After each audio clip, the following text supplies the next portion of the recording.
নবরাত্রি। দুর্গাপুজোর সময় এটা অনেকেই পালন করেন। কিন্তু জানেন কি, এই ৯টি দিনে মা ৯টি নামে পূজিত হন। তো আজ সেটাই বলি। প্রথমার দিন দেবী পূজিত হন শৈলপুত্রী নামে। ইনি হচ্ছেন হিমালয়ের কন্যা।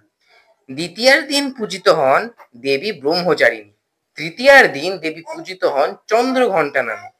ইনি সৌন্দর্য ও সাহসের প্রতীক। চতুর্থীর দিন দেবী পূজিত হন কুসমুন্ডা নামে।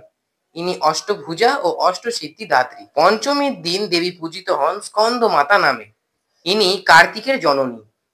ষষ্ঠীর দিন দেবী পূজিত হন কাত্যায়নী নামে, যিনি মহিষাসুর মর্দিনী। সপ্তমীর দিন দেবী পূজিত হন কালরাত্রি রূপে। এই দেবীর রূপ হিংস্র ও ভয়ঙ্কর। অষ্টমীর দিন দেবী পূজিত হন মহাগৌরী নামে। ইনি হলেন শান্তি ও বুদ্ধিমত্তার প্রতীক। নবমীর দিন মা পূজিত হন সিদ্ধিদাত্রী নামে। এটি নবদুর্গার শেষ রূপ।